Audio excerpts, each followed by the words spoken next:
안녕하세요. 찬양대 자리에 들어가셔서 좋습니다.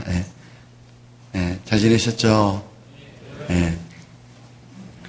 날씨가 꽤 더워졌어요. 아주 괴로운 계절이 돌아왔습니다. 어떤 분은 여름이 이렇게 오니까 드디어 나의 시즌이 왔다고 그런 분도 계시던데 하여튼 힘든 계절이 다가왔습니다. 하지만 마음 한편에는요 그런 것도 들어요. 이렇게 여름이 뜨거운데 더운데 하계 수양에도 기다려주시고, 그리고 또 미얀마에서 이렇게 섬겨계신 목사님, 최 목사님 생각도 나고, 또 비록 덥지만은 주님의 살 수 있는 시간이 또 남아있다 싶어서 감사하고 그렇습니다. 많이 더우신가요? 그래요. 같이 기도할게요. 네.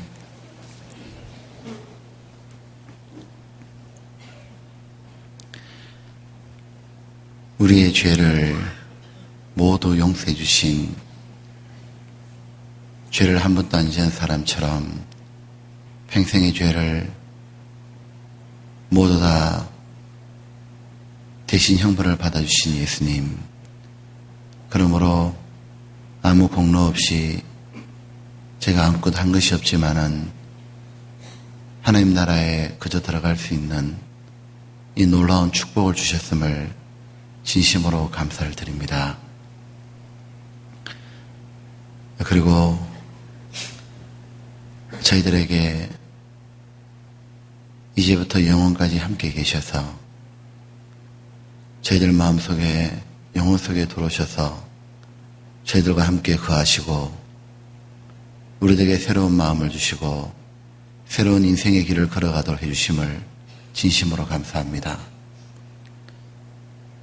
이 세상에 썩어지고 없어지며 모두 허망한 것으로 바뀔 것들에 온통 마음이 모두 뺏겼었지만 저희들에게 눈을 들어서 하늘을 바라보도록, 영원한 것 위에 살도록 우리 자신이 얼마나 소중한지를 모두 깨닫게 해주신 주님, 진심으로 감사와 경배를 드립니다. 그리고 우리들의 작은 정성도 받아주시고 우리들에게 주님을 향한 마음을 가지게 해주셨고 마음을 주님께 드릴 때마다 좋아하시고 기뻐하시는 주님 감사합니다. 잠시 뒤에 우리들을 데리러 오실 것을 믿습니다. 그날 하나님이 그토록 우리에게 주시고자 했던 영광을, 약속하셨던 것을 주실 것을 생각하고 또한 감사를 드립니다. 다만 저희들 이 땅에 있을 동안 하나님을 진심으로 사랑할 수 있도록 하나님 도와주시고 우리의 육신이 하나님 사랑하는 마음을 이기지 못하도록 우리의 마음을 더 붙잡아 주옵소서. 이 땅에 있을 동안에 하나님과 다른 사람들을 위해 일할 수 있도록 우리들이 가진 재능, 시간, 재물, 이 모든 것들이 오직 하나님과 다른 사람을 위해 사용할 수 있도록, 그래서 하나님께 영광을 돌리며 구원해 주신 목적대로 살도록 도와주옵소서. 저희들이 올바로 살아서 하나님께 우리를 구원해 주심이 헛되지 않음을 보여드릴 수 있도록 우리들의 마음을 새롭게 해주옵소서. 오늘의 이 시간 주님 오늘도 이 자리에 함께 해주셔서 우리들의 마음을 회복시켜 주시고 우리의 영혼을 만져주셔서 우리들 다시 하나님을 향한 착한 마음을 주셔서 진정으로 주님을 위해 살 수 있도록 모든 거짓된 것을 뒤로 할 수 있도록 도와주옵소서. 아버지 하나님, 우리가 주님의 은혜를 사모합니다. 비록 모였지만 주님 우리 각자를 만져주시지 않으면 저희에게는 회복의 희망이 없는 줄 압니다. 하나님 오늘 또 우리들의 마음을 만져주옵소서. 그리고 새롭게 하여 주옵소서. 주 예수님 이름으로 기도드렸습니다. 아멘. 성경 찾겠습니다. 성경 요한복음 17장입니다.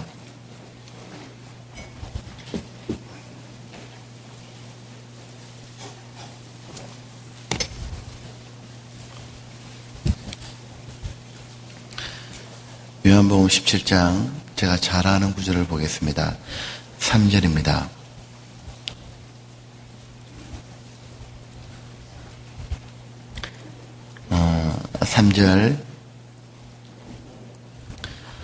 같이 읽어볼게요.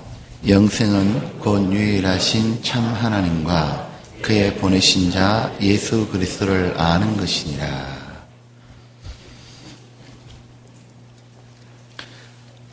몇 년 전에 제가 갑자기 교회에 있을 때 갑자기 아픈 적이 있었습니다. 원인을 모르겠는데 여하튼 굉장히 아팠어요. 그래가지고 이제 그 외부 강사님이 오셔서 집회를 하는데 식사를 이제 같이 해야 되잖아요. 점심 때. 근데 그 점심을 식사를 모시러 가는데 밥을 못 먹겠는 거예요. 이 등 뒤쪽이 그 콩팥 있는 쪽이 너무 아팠던 것 같아요.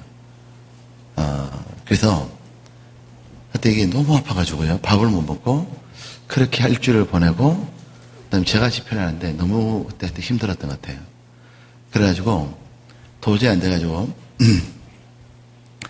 이제 집회가 이렇게 이제 마치자마자 이렇게 병원에 이제 이렇게 가게 됐어요. 병원에 이렇게 실려가는데 이 다른 병원에 마땅한 데가 없는데 그 서울에 한양대 병원을 갔어요. 한양대 병원을 가니까 그 병원에 그 당시에 우리 교회 그 형제 자매님들이 의사분으로 많이 계셨어요. 한양대 병원에. 그때 그 의사분 한 분을 안다는 게 그렇게 좋은지 몰랐네요. 이렇게 이제 응급실에 실려갔잖아요. 가기 전에 이렇게 전화를 했어요. 제 형제님들이 가니까 이렇게 미리 좀 조치 취해주면 안 되겠냐고 딱 갔는데 형제님이 의사분이 이렇게 나오셨어요. 따로 나오셔가지고 밤에 갔는데 그분이 이제 직접 이렇게 다 접수도 하고 이렇게 다 해주시더라고요. 그러니까 이렇게 기다리는 시간이 없었어요. 이렇게 검사받고 하는데 다음날 됐는데 이렇게 뭐 검사받고 가려면 이렇게 시간이 많이 밀려 있는데 그때 그 방사선과 과장님이 있었거든요. 이렇게 과장님이다 보니까 본인이 이렇게 직접 와서 이렇게 뭐 이렇게 간호원들한테도 다 가서 말하고 접수하고 본인이 다 뛰어다니니까 저 가만히 있는데 그 진료를 다 받았어요. 그러니까 몇 달 기다리고 해야 될 것도 그날 다 끝나더라고요. 야, 그때 제가 알았네, 진짜. 사람 한 명, 이렇게 안다는 게 이렇게 좋구나. 우리나라에 살아가다 보면, 경찰분이나 아니면 또는 검찰에 있는 분이나 또는 변호사나 의사분이나 누구라도 이렇게 아는 거는, 참 사는데 너무 도움이 되는 거죠. 굉장히 고맙잖아요. 그런데 사람이 꼭 알아야 될 분이 있는 거예요. 누구냐 하면 바로 하나님입니다. 하나님을 아는 것은 사는데 도움이 되는 것이 아니라 말할 것도 없고 하나님을 아는 자는 영생을 얻기 때문이에요. 우리가 안다고 말하는 것은 단순히 그냥 그 병원에 의사분 누가 있다더라 이게 아니죠. 그 의사분하고 저하고 친밀한 관계를 말하는 거예요. 우리가 하나님을 아는 사람은 바로 하나님과 친밀한 관계를 맺었다는 거고 그 사람은 바로 영생이 주어지는 거예요. 영생이 주어지는 동시에 하나님을 아는 자에게 주어지는 게 있죠. 그는 자신이 누군지를 알게 돼요.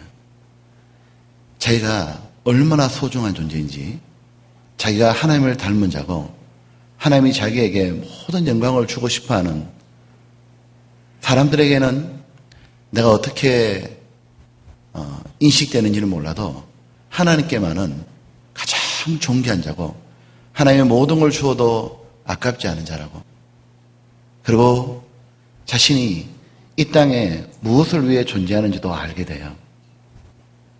하나님을 아는 동시에 자기는 잠시 머물다가 사라지는 존재가 아니고 영원한 소망이 있는 거구나. 영원한 천국에 갈 수 있고 자신이 이 땅에서 수고하는 모든 것들을 영원히 되찾을 수 있는 자라는 것. 그리고 자신이 이 땅에서 그 영광을 얻는 재능이 탁월하거나 돈을 많이 벌어야 되거나 사람들에게 부러움을 자아내는 그런 위치에 있는 것이 아니라 나도 할 수 있는 걸 하면 하나님의 영광을 주는구나. 하나님을 사랑하는 것. 하나님이 단지 그거 하나만 원하시는 거구나. 이것을 위해서 살자. 그것도 알게 되는 거예요. 그리고 역사가 지금 내가 살고 있는 시대가 어떤 시대인지도 알게 되는 겁니다. 내가 이 땅에 존재하는 동시에 역사도 시작됐죠. 인간의 역사가 에덴 동산에 시작해서 마지막 이스라엘 땅에서 끝이 나는구나. 지금 나는 역사의 마지막 시대에 사는구나. 지금 우리는 어떤 시대에 살고 있는지 자기가 알게 돼요.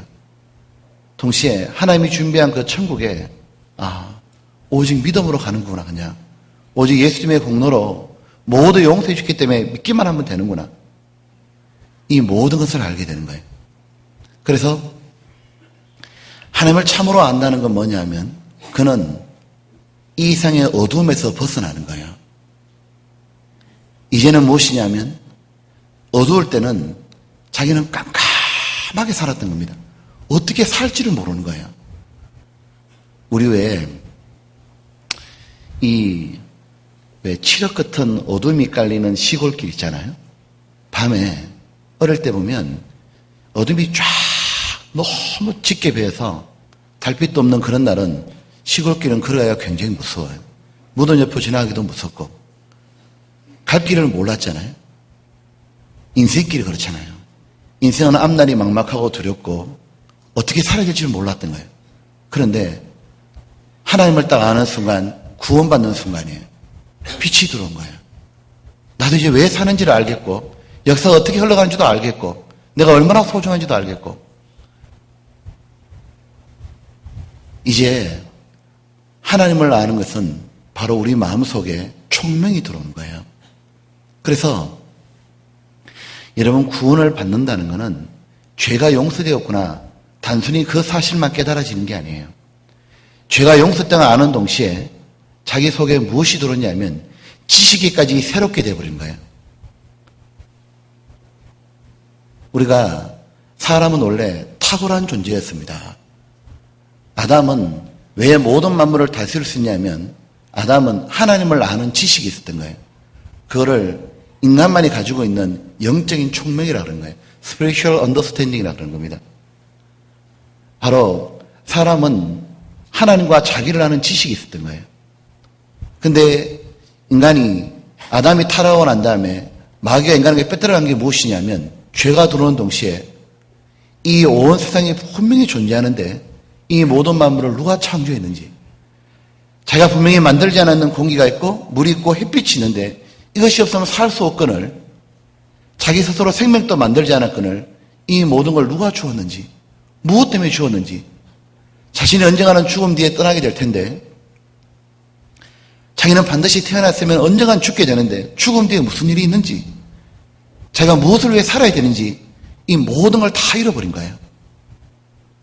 그런 똑같이 짐승과 다를 바 없이 먹고 마시고 그 가운데 즐기며 사는 것 그것이 인생이 전부인 줄 알고 답답하게 살아갔던 거예요. 그 어둠을 바로 마귀의 흑암의 권세라고 불렀던 겁니다. 바로 인간은 마귀의 권세 아래 어둠 속에 쫙 깔려 있었던 거예요. 이때 필요한 건 오직 빛이요. 그 빛으로 바로 하나님이 성경을 주셨던 거예요. 아버지의 말씀은 바로 빛이라 되어 있는 거예요. 그리고 빛 중에 빛이 바로 예수님이었던 거예요. 각 사람이 비치는 빛이 있었잖아요. 우리가 그 예수님을 내 마음속에 진정으로 빛으로 다가오실 때 우리 속에 어둠이 물러가는 겁니다. 그와 동시에 뭐냐면 지식도 새롭게 되는 거예요. 그래서 골로새서에 보면 이런 표현 있잖아요. 지식에까지 새롭게 됨을 입은 자라고. 우리가 이제는 아는 거예요. 알고 나니까 헤매고 살고 싶지가 않은 거예요. 이젠 어둠 뿌리치고 빛 가운데 걸어가리. 하나님을 알고 나면 이제 자기도 어둠을 물러가고 어떻게 살고 싶은 마음이 들어오는 거예요. 그것이 바로 구원입니다. 피상적으로 하나님을 아는 사람에게는 빛이 들어오지가 않아요. 참으로 구원받은 사람에겐 빛이 들어오게 되고 이제는 예전하고 다르게 살고 싶다는 마음이 분명히 들어오게 되어 있는 거예요. 그리고 이 하나님을 아는 사람은 지식만 새로워지는 게 아니라 그는 마음도 변하고 삶도 바뀌는 겁니다. 그 삶이 어떻게 바뀌는지를 하나님을 아는 자의 특징을 다니엘이 말한 적이 있어요. 오늘 그걸 잠깐 살펴보려고 하는데 여러분 칼빈 있잖아요. 칼빈이 했던 유명한 말 중에 뭐가 있냐면 태어나서 사람이 반드시 알아야 될 지식이 두 가지라고 그랬어요. 하나가 무엇이냐면 바로 창조주 하나님이 어떤 분인지 하나님이 누구인지를 알고 또 그분의 형상대로 지원받은 내가 누군지를 아는 거라고. 그 두 개만 알면 인생은 다 된 거다. 하나님이 어떤 분인지 알고 그분의 뜻대로 내가 살아가는 것. 그것이 바로 인생의 목적이다. 다니엘서 11장입니다. 이 구약 성경에도 하나님을 아는 자는 이렇게 바뀐다고 되어 있습니다. 다니엘 11장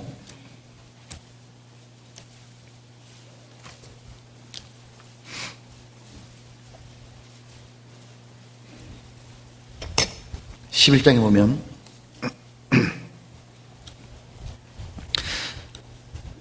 11장 1254페이지 32절을 보겠습니다. 자, 오늘 하나님을 아는 자에 대해서 생각해 봅시다. 32절에 그가 또 언약을 배반하고 악행하는 자를 게을로 타락시킬 것이나 같이 읽어보시죠. 오직 자기의 하나님을 아는 백성은 강하여 용맹을 발하리라. 지금 여기 하나님을 아는 백성의 특징을 다니엘은 이렇게 말하고 있죠. 강하여 용맹을 발하리라. 이 하나님을 아는 사람, 구원받은 사람이죠.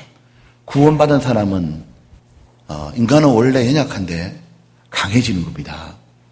구원받은 사람이 왜 강해지냐면 강하신 주님이 들어오셨기 때문에 구원받은 사람은 강해지는 거예요. 지금 이 구절은 배경이 이런 겁니다. 여기 32절에 그가 긋는 말은 여기 그는 안티오코스 에피파네스 4세라고 불립니다. 이 배경은 지금부터 2000년을 더 거슬러 올라가야 됩니다. BC 167년에 있었던 사건이죠. 시리아 왕조의 셀루쿠스 왕조라고 불렸죠. 그의 안티오코스 에피파네스라는 왕이 있었어요. 이 왕은 굉장히 잔인하고 자기를 신으로 여기며 주변 나라를 정복하기 시작하는데 이집트하고 전쟁도 치르고 그 와중에 이스라엘 땅을 침공하게 돼요. 그 이스라엘 땅을 침공하면서 이스라엘 땅을 초토화시켜버립니다. 그는 얼마나 잔인했냐 하면 어린아이까지도 싹 죽이기 시작했거든요. 자기의 법을 따르지 않으면 모두 죽였는데 이 왕이 이스라엘 땅을 들어갔을 때 뭘 했냐면 이스라엘 사람들은 하나님을 믿는 민족이잖아요. 그러니까 이 신앙을 없애버리기려고 성경을 다 없애버린 거예요. 그래서 율법을 하나님의 말씀을 이렇게 뺏겨졌거나 아니면 할례를 받거나 이스라엘 백성의 특징이 있잖아요. 하나님과 관계된 행동을 하게 되면 다 죽여버리는 거예요. 심지어 그들의 신앙이 견고하게 섰던 게 뭐냐 하면 성전이었습니다. 그 이스라엘 성전에 들어가가지고 성전을 파괴시키고 난 다음에 그 하나님께 이렇게 그 바치는 성소에다가 성전 성소에다가 뭐 했냐면 제우스 신상을 세운 거예요. 그리고 하나님 편에 서는 사람을 죽이고 박해하고 핍박하기 시작했거든요. 그걸 지금 배경을 깔고 있는 거예요. 그런데 32절 한번 볼게요. 그가 또 언약을 배반하고 악행하는 자들을 하나님을 버린 자를 말합니다. 이스라엘 사람들 중에서 믿는다고 말하지만 가짜들 있잖아요. 오늘 구원받다고 하나님 믿는다고 말하면 구원받지 않은 일반 교인들을 말하는 거예요. 계율로 타락시킬 것이나 사람들에게 온갖 유혹과 재물과 또는 권력으로 좋은 자리를 준다고 하면서 이스라엘 백성들의 신앙을 타락시켰지만 그러나 오직 똑바로 믿는 자가 있는 거예요. 자기의 하나님을 아는 백성은, 정말 하나님을 아는 백성은 강하여 용명을 바라리라. 그 핍박과 시련이 쫙 있는데 그때 강하여 용명을 바라는 사람들이 나타났습니다. 아마 이스라엘 역사를 아시는 분 아실 것 같아요. 마카비라는 사람, 망치라는 별명이라 그래요.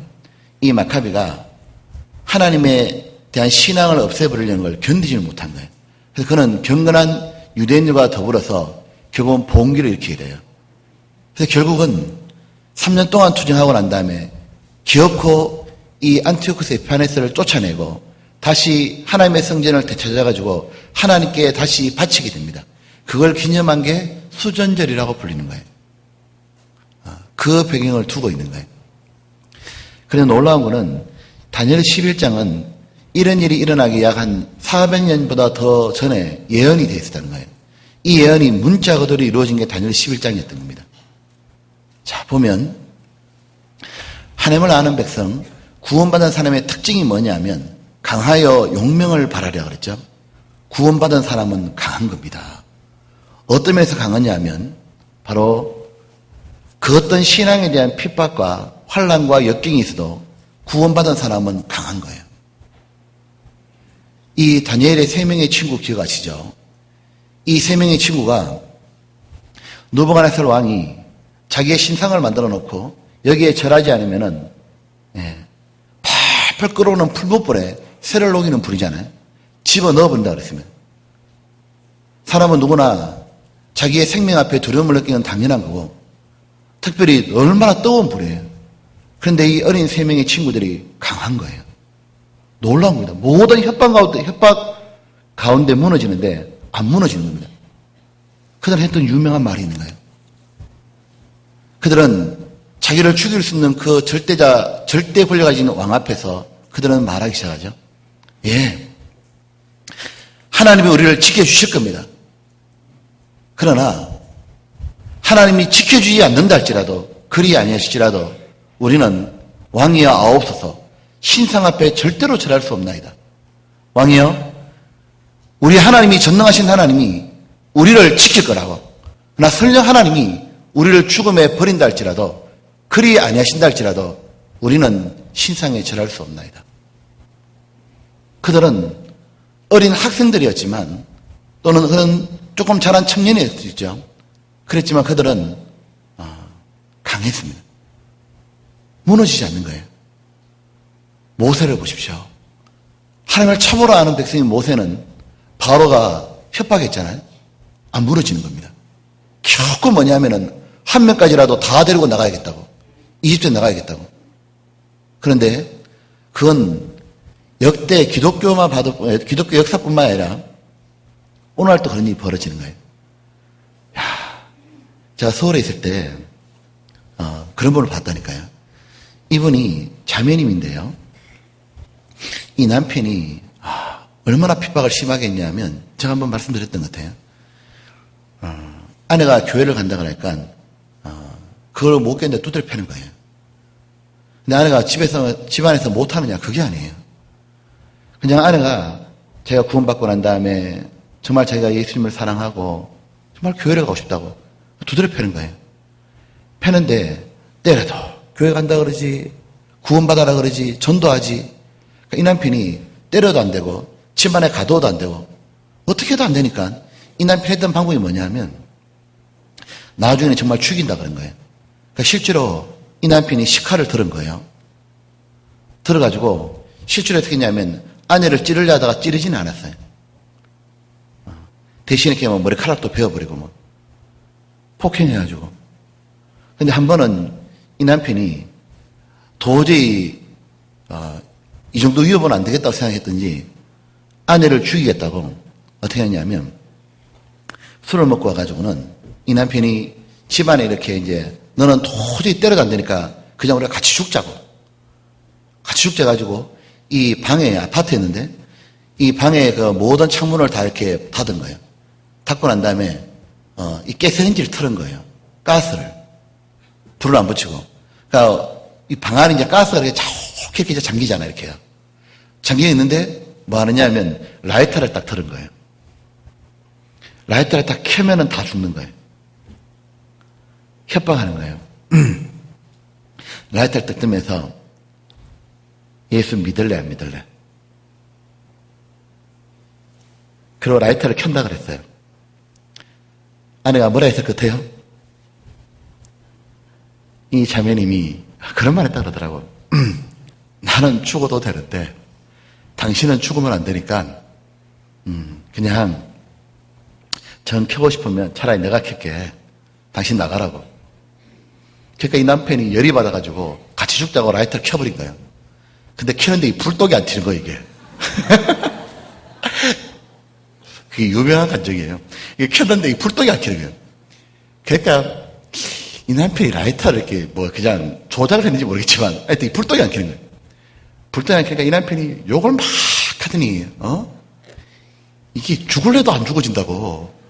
그러더니 그 아내를 끌고 나간 거예요. 끌고 갔는데 이게 좀 술이 먹은 상태잖아요. 먹은 상태에서 옆에 차를 태워가지고는 그래 우리가 차를 타서 죽자 그냥. 그래서 차를 운전하는데 반대편 차선을 운전한 거예요. 이렇게 중앙선을 넘어서 이 반대편 차선을 쫙 가는데 이 평소 같으면 이렇게 차가 와야 되잖아요. 근데 한참만 들어 차가 반대편에서 안 오는 거예요. 이 남편이 그랬다는 거예요. 죽는 것도 마음대로 안 된다고 하면서 이 남편이 무릎을 꿇은 거예요. 결국은 뭐냐 말씀을 들은 거예요. 구원을 받았다잖아요. 보면 주님이 딱 들어오게 되면 어떤 환난과 핍박과 역경 가운데도 구원받은 사람은 강한 걸 알 수 있어요. 보면은 제가 아는 청년 중에 이런 청년도 있어요. 간증을 들어보면 이 청년이 집안에서 이제 구원을 제일 먼저 받았는데 근데 막내인 거예요. 근데 청년 때 구원을 받았는데 이렇게 이제 집에를 갔는데 이제 집안 식구들 이렇게 전도하니까 집에서 이제 난리가 난 거예요. 난리 나가지고 붙잡아가지고 때리고 협박해도 안 되는 거예요. 안 되니까 어떤 방법을 썼냐 하면 이 부모님이 자살 소동을 벌인 거예요. 이 부모님이 어떻게 하냐면 이 청년에게 청년은 때 대학생이었는데 서울에 있었고 부모님 지방에 있었는데 그랬다 그러잖아요. 이 부모님이 아버지가 유서를 쓴 거예요. 유서를 쫙 쓰고 너가 그 신앙을 버리지 않으면 죽는다고. 그리고 어머니는 집을 나가버린 거예요.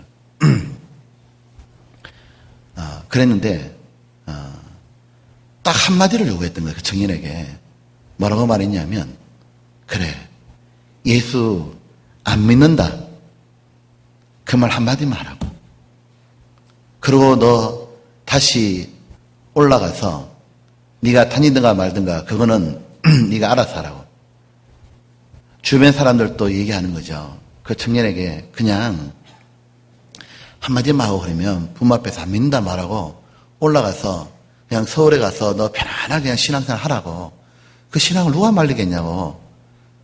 담방 가서 예수 안 믿는다. 그 말 한마디만 하면 되냐. 그 가족들에게 전도하지 말라고.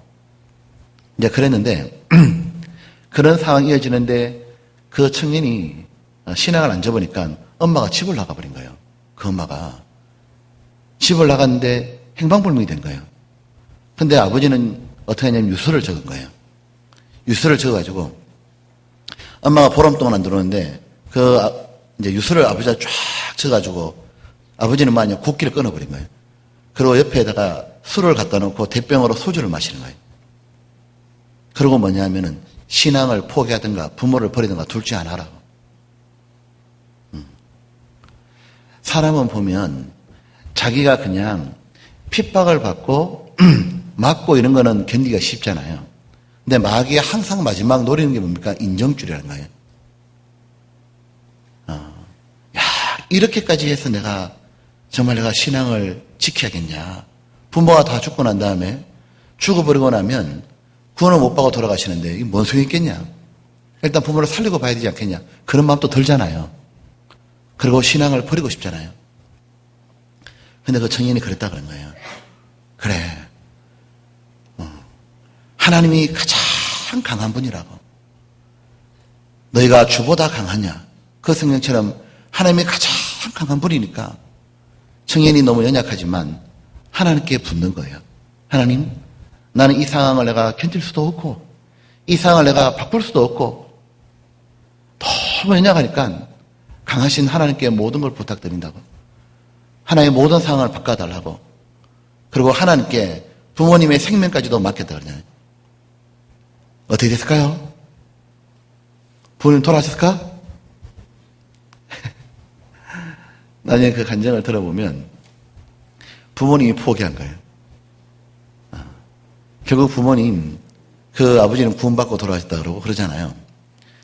보면은 구원받는 특징이 뭐냐면은 구원받은 사람은 희한한 거예요.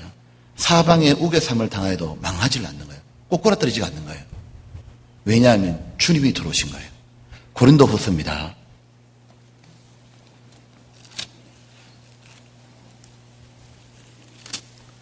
4장입니다.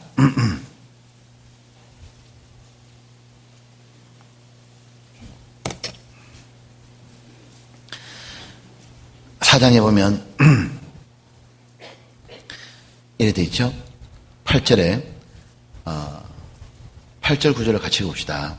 우리가 사방으로 우겨삼을 당하여도 답답한 일을 당하여도 낙심하지 아니하며 핍박을 받아도 버림받지 아니하며 거꾸로 뜨림을 당하여도 망하지 아니하고 오히려 우리가 항상 예수 죽인 게 십자가잖아요. 고난입니다. 몸에 짊어지면 예수의 생명도 우리 몸에 나타나게 하려 합니다. 그 가운데 주님의 역사가 나타나도록. 이 구원받은 사람은 어디에도 강하냐 하면 비난과 오해를 들어도 강한 겁니다. 보면은 이 예수님은 이 땅에 살아가실 동안에 항상 무슨 말을 들었냐면 예수님에게는 귀신의 왕이라는 칭호를 들었죠. 네가 귀신의 왕, 마귀가 아니면 그런 이적을 익힐 수 없다고 그런 모독을 들었잖아요. 사도 바울은 이 땅에 있을 동안 어떤 오해를 받았냐면 이단의 괴수라는 말을 들었습니다. 참으로 진리를 고수하게 되면은 마귀가 있기 때문에 반드시 뭐냐면 비난과 오해를 받게 되어 있는 거예요. 사람이 구원받고 난 다음에 행실이 변하고 바르게 살아가면은 오히려 사람들이 욕한다고 되어 있잖아요. 구원받고 나면은 구원받은 사람들이 비난과 오해를 딱 받게 됩니다. 한 사람이 구원받고 나면 이 사람이 진짜 구원받은 여부에 시험 중에 하나가 뭐냐면은 다 좋은데 이단이라는 말도 들어보는 거예요. 이 이상의 이단의 종류가 두 개잖아요. 정말로 사이비 같은 이단이 있잖아요. 성경과 다르게 잘못 믿어서 욕을 얻어먹는 이단도 있고 반대로 올바로 믿고 성경적인 믿음을 가지고 바르게 사는데 이단이라는 말을 듣는 무리도 있는 거예요. 예수님도 이단의 말을 들었고 바울도 이단의 개소라 들었잖아요. 역대 기독교 역사를 딱 보게 되면 참으로 바르게 믿던 사람이 이단이라 몰려가지고 순교를 당한 적도 많아요. 그런데 참으로 주님이 들어온 사람, 구원받은 사람은 이단이란 말 듣고 비난과 오해를 듣고 너희 교회는 왜 그래? 그런 말을 들어도 어떻게 하냐면 강한 겁니다. 왜 강하냐 하면 이게 진리라는 걸 아는 거예요. 이게 참으로 진리고 그리고 우리 주님도 그 길을 갔고 확실히 알기 때문에 하나님이 어떤 분인지 아는 거예요. 우리 예수님도 이 길을 걸어가셨구나. 오히려 처음에 구원받고 난 다음에 이단이라는 말이나 아니면 비난과 오해를 받게 되면 놀라기도 하지만 시간이 지나가는데 깨닫는 게 있어요. 뭘 깨닫냐면 왜 우리가 이런 욕도 얻어먹는 걸까? 그때 아는 게 있어요. 아, 예수님도 이런 욕을 얻어먹었네. 그와 동시에 예수님 마음이 와닿기 시작하는 거예요. 우리가 누구를 전도할 때 그렇게 전도하고 그들을 위해서 애를 쓰고 수고하는데 욕을 얻어먹잖아요. 그때 예수님의 마음이 다가오는 거예요. 예수님도 그들을 그렇게 사랑하고 그들을 전도하려고 그렇게 애를 쓰고 십자가에 죽으셨지만 그때마다 오해가 되고 비난을 받고 몰릴 때 주님 마음도 얼마나 아팠을까? 주님의 심정이 이랬을 거다 정말. 그와 동시에 주님과 한 걸음 한 걸음 더 가까워지는 걸 느끼는 거예요. 비난과 오해를 받아도 강해지죠. 또 하나 구원받은 사람은 특징이 뭐냐 하면은 강하여 용명을 바라랴 그 말대로 유혹과 죄에도 강합니다. 구원받은 사람이 보십시오. 죄에 대해서 넘어지는 경우는 있어도 완전히 엎어지는 경우는 없는 거예요. 다윗이 기어코 뭐냐 하면 죄에 대해서 이겼습니다. 삼손이 기어코 뭐냐 하면은 죄에 대해서 이겼습니다. 마침내 뭐냐면 궁극적인 승리를 가져온 겁니다. 왜냐하면은 주님이 들어왔기 때문인 거예요. 이 다윗은 자기가 삼손도 마찬가지고 주님을 알고 주님과 올바른 관계를 가진 사람이었지만 중간에 죄를 지은 적이 있습니다. 그런 마귀의 유혹을 받아가지고 여자 문제로 죄를 지었잖아요. 살인죄도 했잖아요. 그런데 다시 일어났어요. 일어나고 다시 강해졌습니다. 왜냐하면 마귀가 사람을 잘못 건드린 거예요. 마귀는 덤빌 사람을 덤벼야 되는 겁니다. 마귀는 다윗은 이길지 몰라도 다윗 안에 계신 주님을 이길 수가 없는 거예요.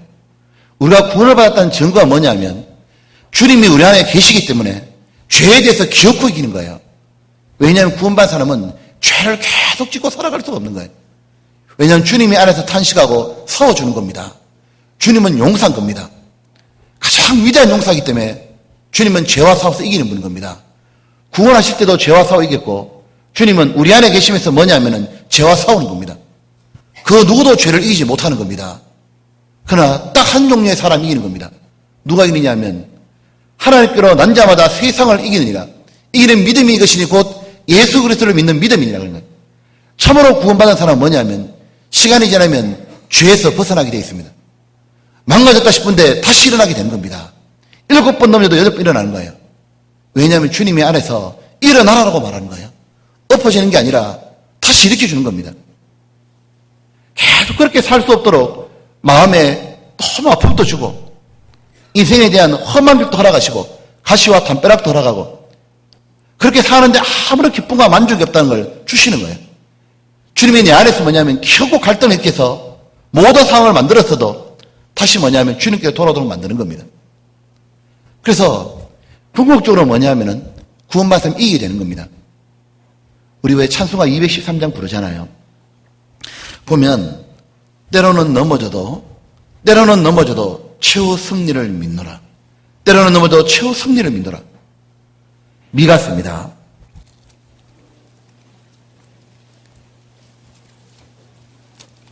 미가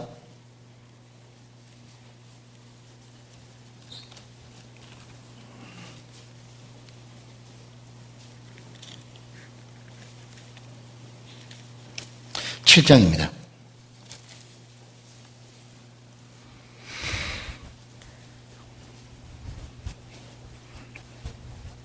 8절입니다. 여기 보면 이스라엘이 하나님을 떠나서 그들이 정말 비참한 삶을 살게 됐잖아요. 그런데 하나님이 이스라엘을 버린 게 아니잖아요. 그때 일어나는 말인 거예요. 우리도 이렇게 말할 수 있죠. 7절에 오직 나는 여호와를 우러러보며 나를 구원하신 하나님을 바라보나니 나의 하나님이 나를 들으시려다.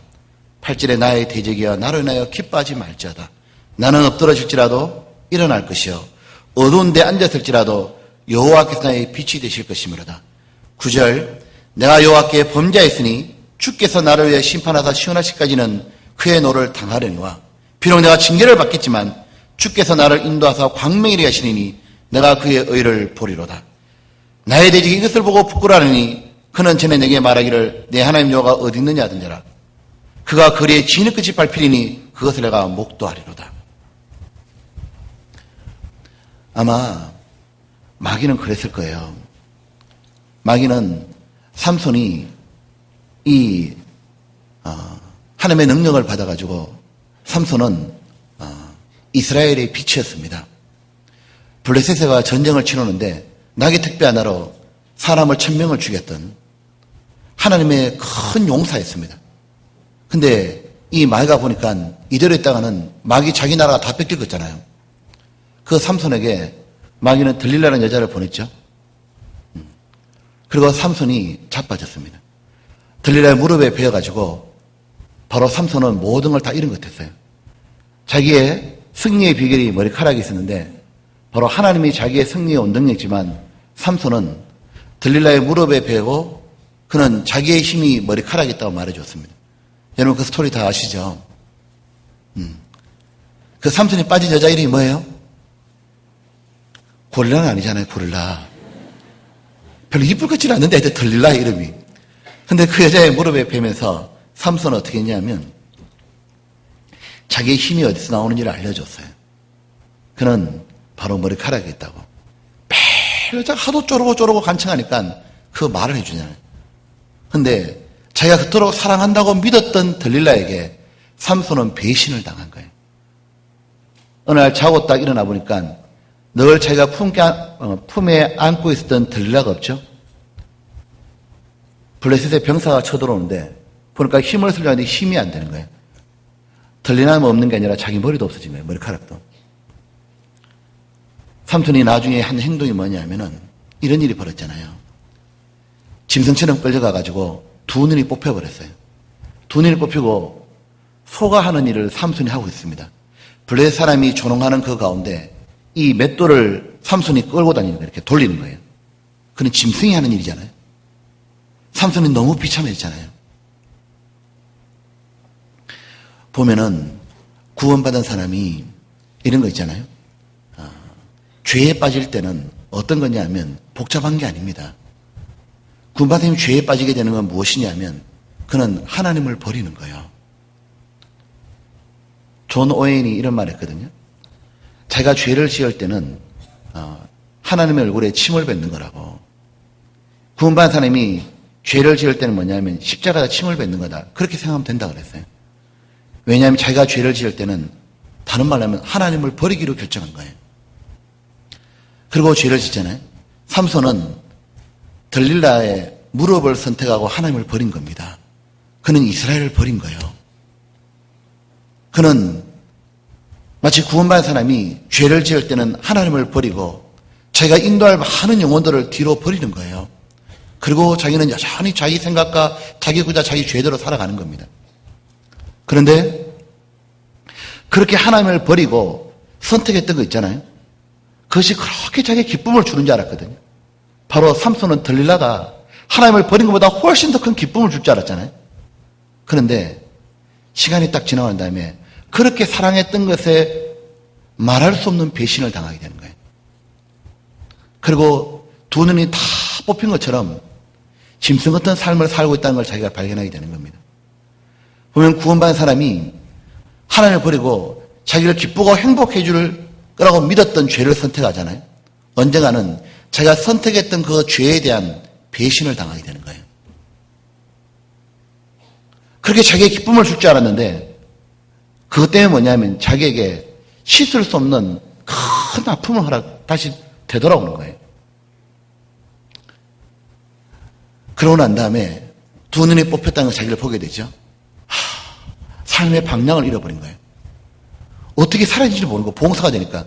그리고 뭐냐면 연자맷돌을 돌리니까 맨날 쳇바퀴 도는 겁니다. 쳇바퀴 돌며 살아가는 거예요. 연자맷돌이니까 그게 뭐냐면은 곡식을 가는 겁니다. 구원받고 난 다음에 사람이 죄에 빠지고 난 다음에 하나님을 버리고 난 다음에 어떤 이렇게 살아가느냐면 그 징계가 뭐냐면 자기가 속인 것처럼 왜 사는지를 모르는 거예요. 그리고 연자맷돌 돌고 도는 것처럼 먹고 사는 문제에 온통 매가지고 뭐냐면 그냥 보통 사람처럼 살아가는 거예요. 다람쥐 쳇바퀴 돌듯이 하루하루를 그렇게 살다가 삼손은 완전히 끝장이 난 인생이었던 거예요. 그걸로 끝이 나야 되는데 놀라운 일이 벌어졌어요. 그 끝이 나야 될 삼손에게 하나님은 다시 삼손 안에서 일하시는 거예요. 삼손은 그 하나님을 모두 버렸지만 하나님 다시 삼손에게 일을 하기 시작했습니다. 뭐냐면 그의 머리카락이 다시 자라는 거예요. 다시 하나님은 일하기 시작하면서 삼손의 머리카락을 자라게 하는 동시에 삼손의 마음을 각성시킨 거예요. 삼손이 이 두 눈이 뽑히면서 짐승처럼 소가하는 일을 맷돌을 돌리면서 그는 어느 날 블레셋 사람들이 자기를 조롱하는 말을 계속 듣습니다. 들으면서 삼손은 거룩한 분노가 일어나는 거예요. 그리고 그는 하나님께 기도하기 시작해요. 하나님, 제게 한 번만 기회를 더 주십시오. 하나님, 한 번만 제게 기회를 더 주십시오.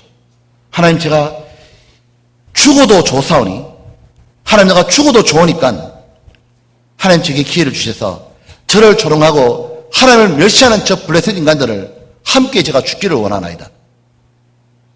이번 마지막 한 번만 하나님 기회 주십시오. 이 조롱과 멸시에서 제가 벗어나서 저들과 함께 죽기를 원하나이다. 그래서 하나님이 삼손의 마지막 힘을 주잖아요. 뭘 했냐면 기둥을 뽑아 들어버린 거예요. 그리고 그 안에 있던 자기를 조롱하던 사람들을 다 죽입니다. 자기도 죽고. 그때 삼손에게 하신 하나님의 말씀이 뭐냐면 삼손이 지금까지 블레셋 사람을 죽였던 것보다 훨씬 더 많은 사람을 죽였다고. 그 블레셋 사람이 영적으로 보면 마귀와 그의 잔당들이잖아요. 보면 삼손은 완전히 무너지지 않는 거예요. 사사기 하나 봅시다.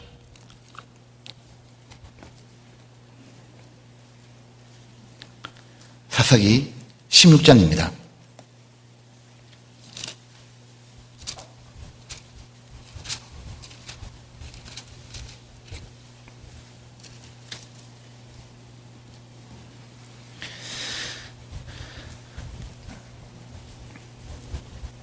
여기 보면 28절입니다.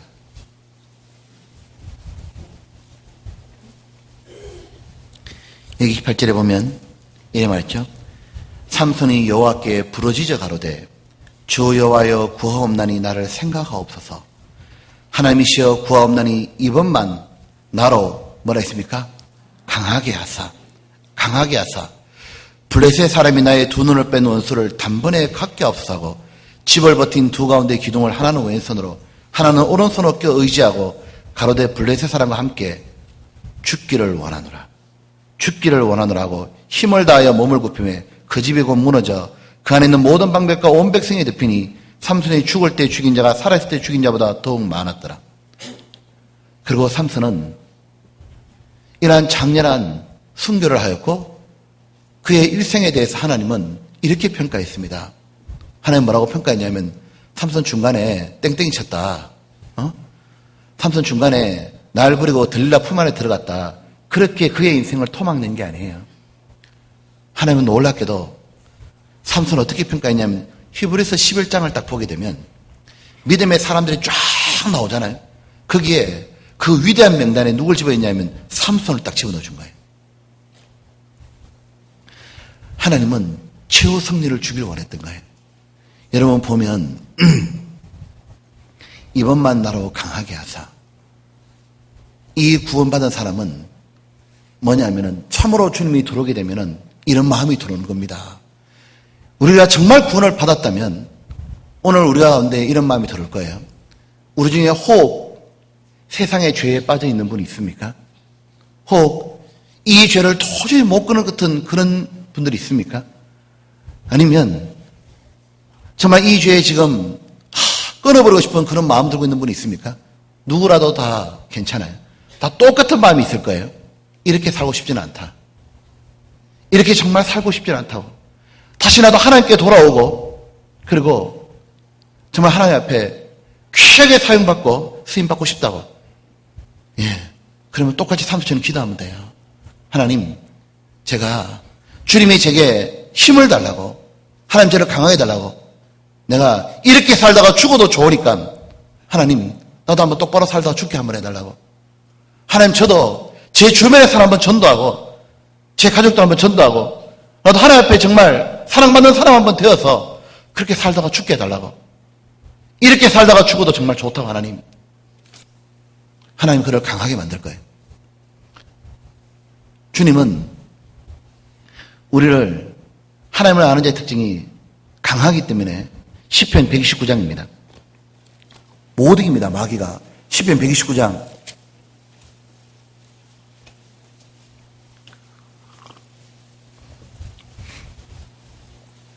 1절에 이래 말하죠. 이스라엘은 이제 말하기를 저희가 나의 소시부터 여러 번 나를 괴롭게 하였도다. 저희가 나의 소시부터 여러 번 나를 괴롭게 하였으나 나를 이기지 못하였도다. 박가는 자가 내 등에 가라 그 고랑을 길게 지었도다. 여호와께서는 어로서 악인의 줄을 끊으셨도다. 박고랑을 타는 것처럼 내 등을 탔다고 말하는 겁니다. 그러나 구원받은 사람은 이기지 못해요. 왜냐하면 주님이 들어오셨기 때문에요. 그리고 이 구원받은 사람은 최후 승리가 주는 동시에 말했죠. 강하여 용명을 바라려다. 구원받은 사람은 특징이 뭐냐면은 희한해요. 어린아이든 여자든 노인이든 간에 마귀하고 붙어보는 겁니다. 영적 전쟁을 치르는 겁니다. 여러분, 에스더 말이에요. 에스더가 모습이 어땠을까? 에스더 모습이 어땠을까? 저는 매일 보고 사니까요. 에스더 모습이 어땠을까? 분명한 거는 이럴 거예요. 에스더는 삼손처럼 무락부락하지 않게, 그렇게 생기지는 않았을 거 아니에요? 아마 에스더는 여자다웠을 거예요. 공주잖아, 공주. 왕비잖아요. 그 연약한 여자거든요. 그 여자가 보십시오. 자기 동족이 다 죽는다는 말을 듣자 그녀는 여자가 아니었어요. 그는 여왕이었습니다. 동족이 다 죽는다 그러니까 어떻게 하느냐면 용명을 바라는 거예요. 하나님의 이름이 모독을 받는다 그러니까 그녀에게는 거룩한 분노가 일어나는 겁니다. 어떻게 하냐면 목숨을 걸어버린 거예요. 그리고 아하수레 왕 자기 남편에게 걸어가잖아요. 그리고 어떻게 하냐면 아하수레 왕에게 걸어나갈 때 이 왕이 부르지 않은데 왕비가 나아가면 옛날에 왕비가 왕도 많이 암살했잖아요. 그렇기 때문에 부르지 않은데 나가면 죽어요. 왕이 만약에 자기가 가지고 있는 홀, 지팡이를 내밀어주면 살지만 안 내밀어주면 죽어요. 근데 자기의 유대인들이 모두 죽는다는 말을 듣자 용명을 바라는 거예요. 딱 일어나더니 갑니다. 가면서 한 말 있죠. 죽으면 죽으리다. 죽으면 죽으리다. 여자였는데 용명을 바라는 거예요. 여러분 보면 어린 소년 다윗이었죠. 다윗은 이렇게 어느 날 전쟁터에 자기 형들 2명이 전쟁을 나가니까 블레셋과 이스라엘의 전쟁이 있었잖아요. 그때 다윗이 그 전쟁터에 형들에게 아버지가 주신 음식을 갖다 주러 갔잖아요. 딱 가는데 소년이었습니다. 아직 어린 소년이에요. 전쟁터에 출전할 나이가 안 되었기 때문에 징병이 안 된 거예요. 근데 딱 갔는데 거기서 그는 어떤 말을 듣기 시작해요. 누구냐 보니까 하나님을 막 욕해 되는 거예요. 자기 나라를 막 욕해 되는 무시하게 생긴 짐승 같은 게 하나 서 있는 거예요. 보니까 덩치는 산만한 거예요. 3m 되는 키와 엄청난 무기로 중마장했던 바로 블레셋의 장군 골리앗이 나왔잖아요. 그 골리앗이 나오자 막 욕을 해대면서 골리앗이 그러잖아요. 이스라엘 욕을 하는데 얼마나 치욕을 줬냐면 야 너희가 하나님을 믿는다며? 근데 내가 이렇게 하나님을 욕해대도 한 놈도 나와 붙어볼 놈이 없냐? 그리고 너희 하나님이 무슨 하나님이냐고 욕을 막 해대잖아요. 그때 전부 다 쫄아가지고 나가지를 못하잖아요. 왜냐하면 모두 다 하나님의 명예보다 자기 목숨이 더 소중한 거죠. 전부 다 사울 왕부터 해서 모든 이스라엘 장군들조차 도전할 생각도 못 굽는 거예요. 근데 소년 하나가 떡떡떡 걸어오는 거예요. 그러다 떡 듣더니 뒤집어졌잖아요, 그냥요. 딱 가더니 다윗이 하는 말이 있잖아요. 저 짐승 같은 놈이 이래 말하잖아요. 저 짐승 같은 게 이러더니 가서 얘기하는 겁니다. 내가 저를 단번에 죽여버리겠다고. 뭘로 가느냐니까 이 갑옷을 입혀주려고 그랬잖아요. 사울왕이. 맞아야 했지. 소년 다윗이 내가 저 골리앗을 죽여서 없애가지고 하나님 앞에 이스라엘의 치욕을 제거버리겠다고 용명을 바라잖아요. 그때 사울왕이, 야, 그냥 가지 말고 내가 입는 갑옷 입어라. 입으니까 커가지고 이게 안 들어가, 이게 잘 안 그러지잖아요. 딱 벗더니 그냥 나가잖아요. 나갈 때 칼 들고 간 게 아니에요. 뭐 들고 갔습니까? 예? 돌비 들고 갔잖아요, 돌비. 경상도 말로. 돌비 들고니 물맷돌 듯들이 빙빙 돌려갔잖아요. 그냥 이렇게 돌렸잖아요. 그거 다윗이 돌리면서 뭐냐면은 평소에 고음잡도 잡았습니다, 그냥. 보면은 다윗이 던졌는데 이런 거 아시죠? 다윗이 딱 던지니까 하나님이 정준현에서 이 골리앗의 이마에 정토로 맞췄잖아요, 그냥. 그리고 골리앗이 넘어지자 다윗이 가서 골리앗 칼을 빼가지고 목을 잘라버렸습니다. 그리고 뭐냐면 하나님의 명예를 다시 올렸어요. 여러분, 노인도 용명을 바라죠? 갈렙을 기억해 보십시오. 이 갈렙이 가나안 땅을 정복해야 되는데 이스라엘 백성이 이 여호수아와 갈렙이 리더로 나왔잖아요. 근데 갈렙이 보니까 전쟁을 치러야 되는데 젊은 장수가 다 쫄아서 전쟁을 못하는 거예요. 가나안 사람들이 너무 크고 장대하니까. 그때 노인이 85세 된 노인이 바로 갈렙입니다. 모두 쫄아 있을 때 갈렙이 했던 말이 유명한 말을 한 거예요. 뭐라 말했냐면 가장 저 험한 산지, 저 산지를 내게 주소서. 내가 지금 나이가 85세지만은 옛날하고 힘이 똑같다고. 하나님이 나와 함께 하시면 반드시 승리할 거라고. 그리고 갈렙은 저 산지를 내게 달라고. 그 말하고 전쟁하러 갑니다. 그때 이스라엘이 모두 격동돼 버린 거예요. 왜요? 할아버지가 전쟁하자고 나가잖아요. 그것도 제일 무섭고 험한 그 적과 싸우자고 나가니까. 그리고 하나님이 함께 하시면 저거 다 거둘 수 있다고. 하나님이 지금까지 우리를 어떻게 도와줬는지를 말해준 거예요. 홍해를 갈른 분이 하나님이라고. 그걸 갈른 분이 하나님인데 저걸 왜 못 이기냐고. 가자고. 그분이 우리와 함께 했다고. 그렇게 말하자 젊은 장수들이 모두 부끄럽고 일어났잖아요. 이스라엘의 대부흥을 가져왔던 부흥사입니다. 여러분 보면 구원받은 사람은 용명을 바라는 거예요. 참으로 하나님을 아는 자의 특징이 뭐냐면 이들은 하나님이 모독을 받는다고 느끼잖아요. 하나님이 치욕을 받는다고 느끼잖아요. 그리고 자기의 가족과 자기의 친구들과 자기의 이웃들이 정말 구원을 못 받고 절에 죽는다고 느끼잖아요. 그러면 마귀하고 붙어버리는 거예요. 뭐냐면 용명을 바라기 시작하는 거예요. 그리고 자기는 전쟁 치를 준비를 하는 거예요. 강하여 용명을 바라리라. 하나님 하나님 자의 특징이 바로 용명을 바랬습니다. 그때 에피파네스, 이 안티옥 에피파네스가 적그리스도의 모형입니다. 이스라엘 사람을 핍박하고 박해하고 할 때 그때 뭐냐면 마카비가 일어났던 거예요. 강하여 용명을 바라다. 그리고 뭐냐면 목숨으로 싸웠습니다. 승리했던 겁니다.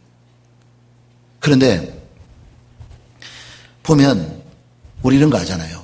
오늘날도 우리는 용명을 바라는 사람을 볼 수 있습니다. 보면은 보십시오. 마귀하고 싸우려고 어떻게 하냐면 선교를 나가는 분들이 있어요. 마귀하고 싸우려고 작정하는 분들이 있습니다. 마귀한테서 기업과 뭐냐면 하나님의 영광을 되찾아 드리려고 사랑하는 가족과 친구들을 전도하려고 다시 뭐냐면은 마귀하고 싸워서 죽어도 좋으니까 다짐하는 사람이 있는 거예요. 바로 하나님을 아는 자의 특징인 거예요. 하나님을 알면 알수록 그렇게 살아갈 수밖에 없을 거예요. 구원받은 사람은 하나님 말했잖아요. 너희는 뭐냐면은 사자라 말했습니다. 주님이 사자인 것처럼 사자는 뒤로 물러가지 않는 거예요. 그리고 근데 희한한 일이 벌어져요. 이 하나님을 아는 자의 특징이 이 밖으로는 마귀하고 다 붙으려고 그러고 뭐냐면은 환난과 역경과 시련에도 강하잖아요. 그런데 내적으로는 하나님 앞에는 한없이 부드러운 거예요. 하나님 앞에는 하나님이라는 단어만 딱 들으면 한없이 부드럽고 약해지는 거예요. 그리고 그분의 음성에는 꿇어 앉으려고 그러는 거예요. 그것이 바로 하나님 아는 자의 특징인 겁니다. 다니엘서 11장입니다. 다니엘은 하나님 아는 자의 특징을 4가지로 말하고 있습니다. 다니엘 11장에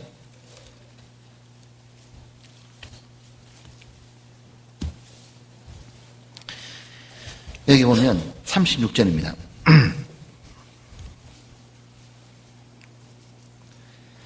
36절에 보면 바로 하나님을 모르는 바로 바로 적그리스도의 모형인 안티오쿠스 에피파네스가 살아가는 방식을 말하는 거예요. 이 왕이, 바로 이스라엘 핍박했던 이 왕이 살아가는 방식은 자기 뜻대로 행하며 스스로 높여 모든 신보다 크다 하며 비상한 말로 신들의 신들을 대적하며 형통하기를 분노하심이 쉴 때까지 하느니 이는 그 작정된 일이 반드시 이룰 것이므로다. 그는 이렇게 살아가지만 하나님을 아는 백성은 이와 반대로 살아갑니다. 어떻게 살아가냐면 자기 뜻대로 행하지 않는 거예요. 희한한 거는 참으로 구원받은 사람, 하나님이 누군지 아는 사람은 이렇게 살아가죠. 구원받기 전까지 자기 마음대로, 자기 생각대로, 자기 뜻대로 살았다면 이제는 구원을 받고 난 다음에 자기 뜻을 내리는 거예요. 자기 뜻을 내리고 하나님 앞에 무릎을 꿇고 하나님이 뭐라고 말씀하시는지, 하나님 내가 어떻게 살기를 원하시는지 그걸 겸손히 들으려고 그러는 겁니다. 그의 이 무릎을 꿇는 것은 그는 하나님의 힘 앞에 억지로 무릎을 꿇는 게 아닙니다. 하나님의 전능하신 위력 앞에 억지로 무릎을 꿇는 게 아니고, 만약 그렇게 꿇어야 된다면 그것은 굴욕이요. 상대가 나를 두드려 패니까 난 어쩔 수 없이 고문을 하니까 난 어쩔 수 없이 그 앞에서 부복하고 엎드려야지. 그거는 굴욕입니다. 굴욕. 그래서 우리 이렇게 말하잖아요. 왜 그 일제시대 때 이 독립투사들을 잡아가지고 막 고문하고 두드려 패니까 거기에 항복하는 걸 굴욕적이다 그랬잖아요. 우리가 하나님 앞에 무릎 꿇는 건 굴욕이 아니에요. 왜냐하면 우리는 굴욕하는 게 아니라 그렇게 해드리고 싶은 거예요. 그래서 이건 자원하는 복종이에요. 참으로 하나님을 아는 자는 이걸 알잖아요. 스스로 무릎을 딱 꿇습니다. 스스로 뜻없이 무릎 꿇는 것이 아니라 누가 꿇으라고 말하지 않았지만 스스로 어떻게 하냐면 무릎을 탁 꿇는 거예요. 왜? 왜 무릎을 꿇느냐면 저기 높으신 그 하나님이 나를 위해 무릎을 꿇었다는 걸 알기 때문이에요. 그 하나님이 내 같은 인간을 구원해 주려고 이 땅에 오셔가지고 그 하나님이 나를 위해 무릎을 꿇고 기도했어요. 그 하나님이 무릎을 꿇고 맞았어요. 그 하나님이 나 때문에 치욕을 참고 무릎을 꿇었어요.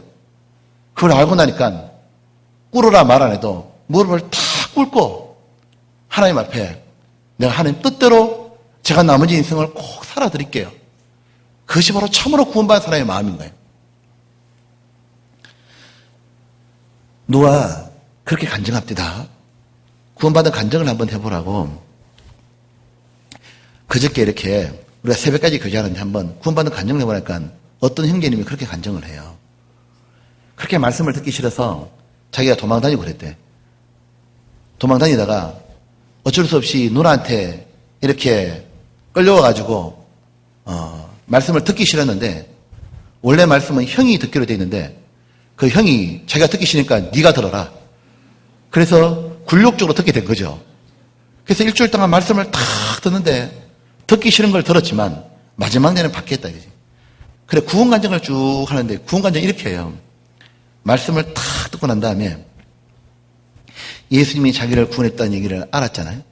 구원을 딱 받고 나니까 갑자기 어떤 마음이 들었냐면, 이 교회당에서 앉아있던 자리에서 일어나서 옆에 와서 무릎을 꿇고 하나님께 기도를 하고 싶었다고. 무릎을 꿇고 한 번도 하나님께 무릎 안 꿇어봤잖아요. 근데 구원받고 나니까 무릎을 하나님께 꿇어드리고 싶은 거예요. 그것이 바로 구원받은 사람의 마음입니다. 시편 95장입니다.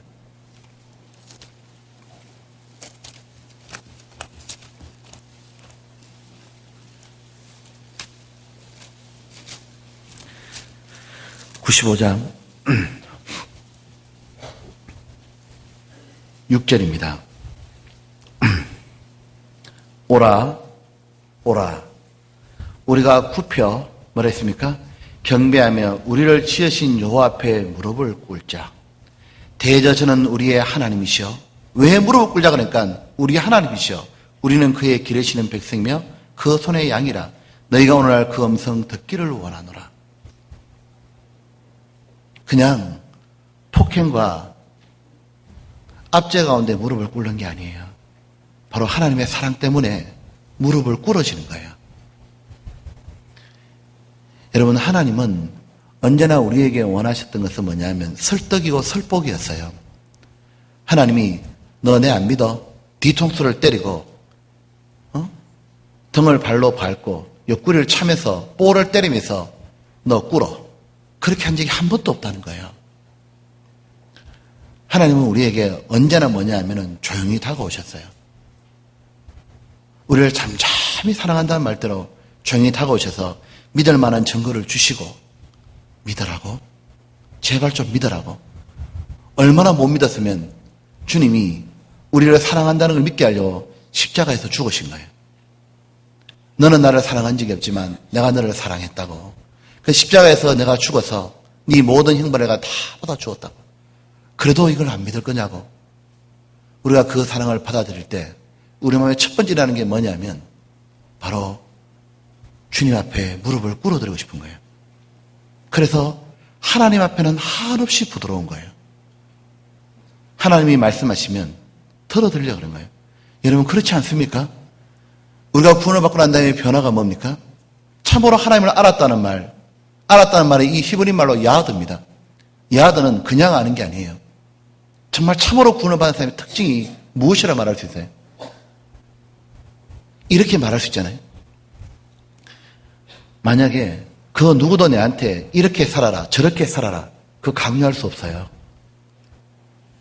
설령 아버지가 내한테 와서 너 이렇게 살아라. 예, 내 인생이 아닙니다, 아버지. 나는 그렇게 살고 싶지 않아요. 그렇게 말할 것 같아요. 신랑이 와서 남편한테 이렇게 살아라. 여보 싫어, 나는 이렇게 살 거야, 할 수 있을 것 같아요. 그런데 구원받은 사람한테 똑같은 마음이 있을 거예요. 만약에 예수님이 지금 내한테 오셔서 이렇게 살아줄래? 우러 가지 말고 차로 좀 걸어주면 안 되겠니? 그럼 우리 모두 구원받은 사람의 마음은 예, 주님이 하라고 하시면 저는 방향을 바꾸습니다. 주님이 내게 이렇게 살아라고 말하시면 예, 그 누구도 내게 말을 못하지만 예수님이 내한테 말할 권리가 있습니다. 왜냐하면 주님이 처절한한테 무릎을 꿇어준 분이에요. 그것이 바로 하나님을 아는 데의 특징인 거예요. 그래서 그는 자기 뜻대로 안 살려고 그러는 거예요. 사나 죽으나 우리가 주의 것이라고. 이 사도 바울이 간절한 기대와 소원이 뭐였습니까? 나의 간절한 기대와 소망이 무엇이냐면 그는 말했습니다. 무엇이냐면 내 안에서 내 몸에서 그리스도가 존귀케 되게 하랍니다. 예수님이 존귀하게 될 수만 있다면 나는 그 길 가고 싶다. 그것이 바로 하나님을 아는 자의 특징인 겁니다. 다니엘서 11장 보시죠. 11장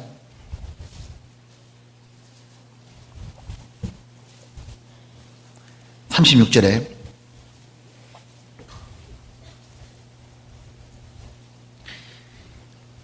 이 왕이 하나님을 알지 못하는 이 왕은 자기 뜻대로 행하며 그리고 뭐라 했습니까? 스스로 높여.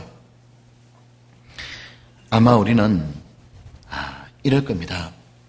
구원받고 나면 하나님을 아는 자는 주님께 무릎을 꿇고 내 뜻대로 마옵시고 아비 뜻대로 살기를 소원하고 또 하나가 하나님이 드러나시면 좋겠다. 그래서 구원받은 사람은 자기가 간증하다가도 자기도 모르게 자기가 잘했다는 얘기가 나올 수 있잖아요.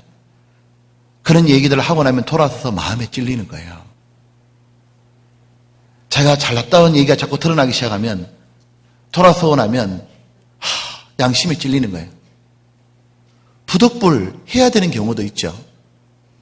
부득불 어쩔 수 없이 간증을 해야 되는 경우도 있습니다.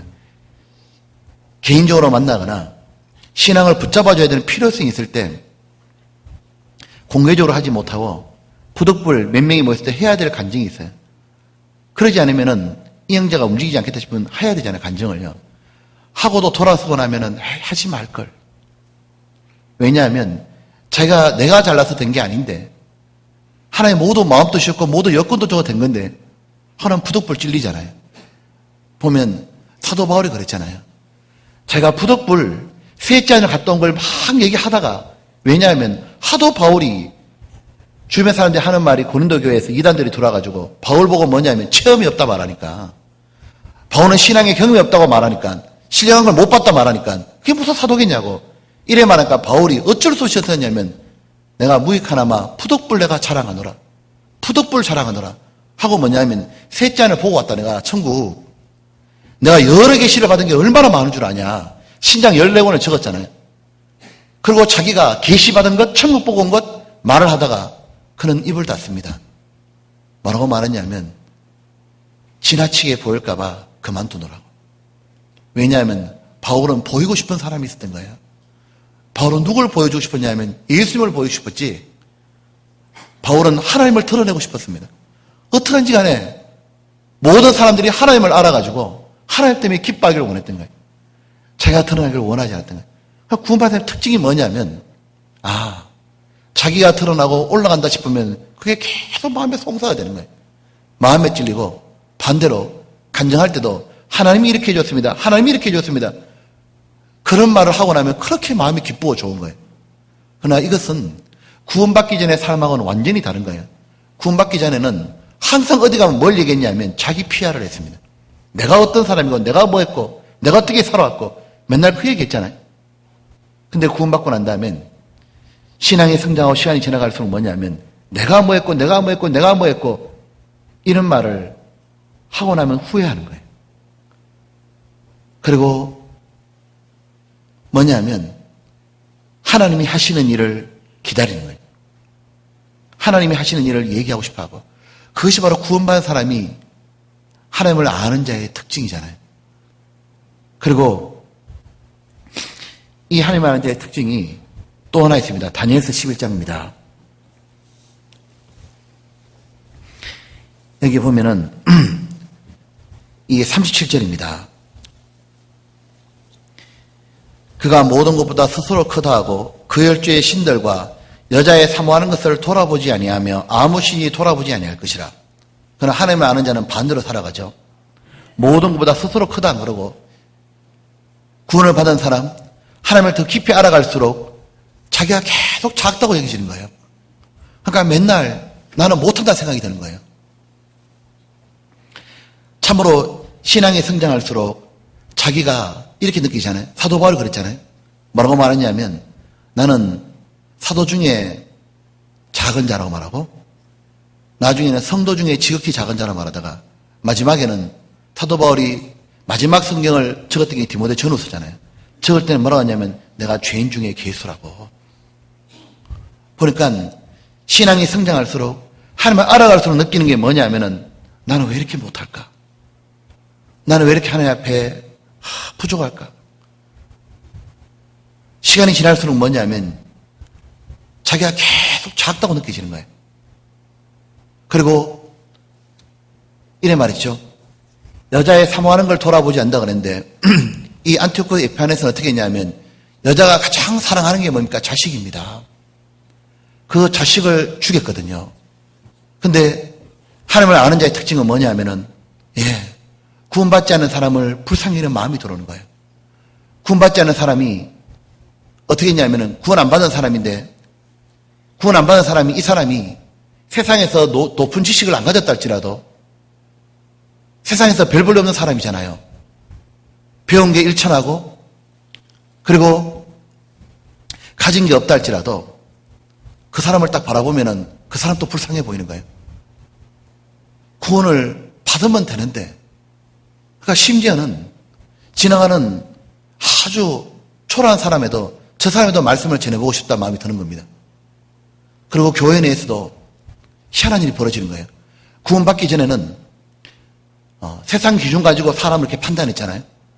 근데 하나님을 아는 자의 특징이 뭐냐면은 구원받은 사람 모두가 귀해 보이는 겁니다. 그리고 구원받았다는 그 이유 하나로 귀해 보이잖아요. 그 교제가 되는 겁니다. 세상 것이 안 들어오는 거예요. 마치 이 이스라엘 성막 안에는 온통 뭐냐면 성막 안에는 다른 건 하나도 못 가지고 들어갔습니다. 성막 안에는 뭐냐면은 오직 안에는 황금이 있었고 그 안에는 촛불을 켜서 환하게 밝혔던 거예요. 성막 안에 다른 거 못 가지고 들어오는 거예요. 그러니까 이 교제 가운데도 뭐가 들어오냐면은 정말 모두가 귀해 보이고 그렇게 바뀌어가잖아요. 이게 또 하나님을 아는 자의 특징이 또 있습니다. 참으로 구원받은 사람은 뭐냐면은 분별이 가기 시작하는 겁니다. 다니엘서 12장 보겠습니다. 12장에 보면 10절입니다. 12장 10절에 같이 읽읍시다. 많은 사람이 연단을 받아 스스로 정결케 하며 희게 할 것이나 악한 사람은 악을 행하려니 악한 자는 아무것도 깨닫지 못하되 오직 지혜 있는 자는 깨달으리로다. 여기 보면 참으로 하나님을 아는 자는 연단을 딱 받고 나면은 스스로 정결케 하되 희게 할 것이나 시련이 딱 오게 되면은 그걸 통해 가지고 뭐냐면은 놀라운 일이 벌어지는 겁니다. 참으로 구원을 받은 사람은 고난과 역경과 시련을 딱 겪고 나잖아요. 그러면 하나님께 자기를 더 바치고 싶은 거예요. 하나님께 더 헌신하고 싶은 겁니다. 왜냐하면 그 시련 가운데 하나님이 어떤 분인지를 더 많이 알려준 거예요. 너희는 여호와의 선하심을 맛보아 알지어다. 그에게 피하는 모든 자에게 그는 방패가 되시리로다. 너희는 하나님이 얼마나 좋으신 분인지를 알지어다 안 됐고 맛보아 알지어다. 여러분 보십시오. 다윗은 자기가 고난을 겪었잖아요. 사울왕이 자기를 죽이려고 했잖아요. 그거 죽이려고 달려들 때마다 다윗은 도망자 신세로 졸지에 뭐냐면 도망 다녔습니다. 어느 날은 황무지에서 언제 죽을지 몰라 벌벌 떨었어요. 근데 다윗은 그 도망 다닐 때마다 놀라운 일이 벌어졌어요. 하나님은 원망한 게 아니에요. 어떤 일이 벌어지냐면 다윗은 깨끗해져 가는 거예요. 더욱더 정결해져 가는 겁니다. 더욱 하나님께 자기를 바치고 싶은 거예요. 왜냐하면 하나님은 고난에만 주시는 게 아니라 위로의 하나님이기 때문인 거예요. 다윗이 도저히 죽을 수밖에 없는 상황이었는데 하나님은 놀라운 섭리를 보여주셔야 하는 거예요. 다윗이 그런 걸 겪었다 그러잖아요.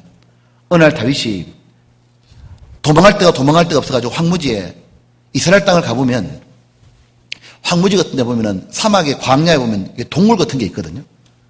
제가 도망갈 데가 없으니까 동굴 속에 들어간 거예요. 그 동굴 속에 들어가서 이제는 뭐냐면은 도저히 못 도망가겠다. 동굴에 숨었는데 이스라엘 백성이 잡으러 왔는데 동굴 앞에 딱 들어온 거예요. 이 병사에 들어오면 자기는 죽는 거예요. 절대절명의 순간인데 이스라엘의 이 병사들이 다윗을 잡으러 안 오고 회군한 겁니다. 돌아간 겁니다. 왜 돌아갔냐 보니까 다윗이 나가서 딱 보니까 동굴 앞에 거미줄이 쳐져 있잖아요. 그 일화가 있거든요. 거미줄이 쫙 쳐져 있는 거 보니까 대화를 들은 겁니다. 야, 자네 수색해보자. 에이, 수색을 뭐하러 하냐고. 거미가 줄을 쳤잖아. 거미가 줄을 쳤으니까 만약 다윗이 들어갔다면 거미줄이 끊어졌겠지. 그리고 돌아갔던 거예요. 근데 다윗이 뭘 느낍니까? 하나님이 나를 생각해서 저 작은 거미를 보내가지고 하나님 나를 살리는구나. 사도 바울이 자기가 고난을 받을 때마다 그때 너무 힘들 때마다 하나님이 말씀으로 위로해 줬습니다. 바울이 환상 중에 봤잖아요. 주께서 내 옆에 서서 가로되 바울아 탐대하라고. 여기에 나를 따르는 무리가 많느니라. 네가 로마까지 가서 증거해야 되리라. 우리도 보면은 환난과 고난이 딱 주어지잖아요. 그러면 그때 가장 위로의 말씀이 들리는 거예요. 그리고 그 하나님이 자기를 얼마나 사랑하는지가 점점 다가오잖아요. 그래서 어떻게 되냐면 그는 하나님 앞에 더 바르게 살아야겠다. 스스로 정결케 하고 희게 돼가는 거예요.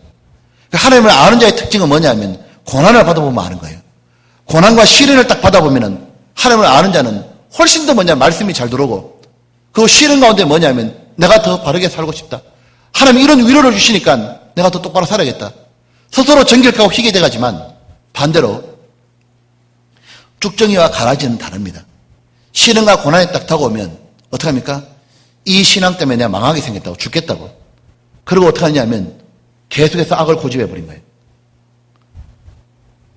보면 마태복음 13장에 그 비유 아시잖아요. 10분인 비유 보면 기쁨으로 받았으나 다시 이 말씀 때문에 환난과 역경이 다가오게 되면 배반하는 자요. 그것이 아니라 하나님 우리에게 시련을 주는 데는 이유가 있잖아요. 고난을 주는 데는 이유가 뭐냐면 첫 번째는 옥석 가르기입니다. 참으로 구원받는지 안 받는지 하나님 알고 싶기 때문에 정말 그 마음에 있는 것은 환경이 주어지면 드러나잖아요. 시련을 딱 줘보는 거예요. 시련을 딱 줘보면은 이 믿음이 금에 비유했잖아요. 금은 변질이 안 되는 겁니다. 시련과 고난이 딱 주어지면 뭘 할 수 있냐면 확실히 구원받은 사람은 그래도 구원받은 게 그대로 있는 거예요. 근데 구원받지 못한 사람은 뭐냐면 신앙을 던져버리는 겁니다. 그와 동시에 하나님이 시련을 주면서 하고 싶은 게 있는 거예요. 그게 뭐냐면 하나님은 연단을 통해서 깨끗하게 정말 하나님을 더 사랑하도록 하나님을 맛보아 알아가지고 하나님께 뭐냐면은 더 헌신할 수 있도록 만들어가는 겁니다. 여러분 그 다이아몬드 들어보셨습니까? 다이아몬드 성도라는 말. 여러분 그 다이아몬드가 1캐럿이 무게로 한 몇 그램 될까요? 우리는 그거 아는 사람이 없어요. 왜요? 다이아몬드에 관심이 없어요. 그죠, 우리는? 누가 그 무게를 말았으면 제가 막 의심스럽잖아요, 이렇게. 다이아몬드 1캐럿의 무게가 0.2g이라 그래요. 근데 그 0.2g인데 그 가격이 얼마냐니까 제가 몇 년 전에 봤을 땐 물론 다이아 때 좀 다르겠지만 2천만 원 넘어 이럴 수도 있을 것 같아요. 그런데 그 다이아몬드 왜 이렇게 비쌌냐 하면 많이 깎은 겁니다. 다이아몬드 0.2g을 만들기 위해서는 25톤의 다이아몬드 광석이 들어간대요. 그래서 깎아내고 베어내고 깎아내고 베어내고 나면 나중에 뭐가 되느냐 하면 어디에 갖다 놔도 영롱하게 빛이 나는 거예요. 미얀마 갔을 때 그 다이아몬드 큰 걸 봤으면 76캐럿이라든가 그 다이아몬드를 근데 그 미얀마 그 파고다 있잖아요.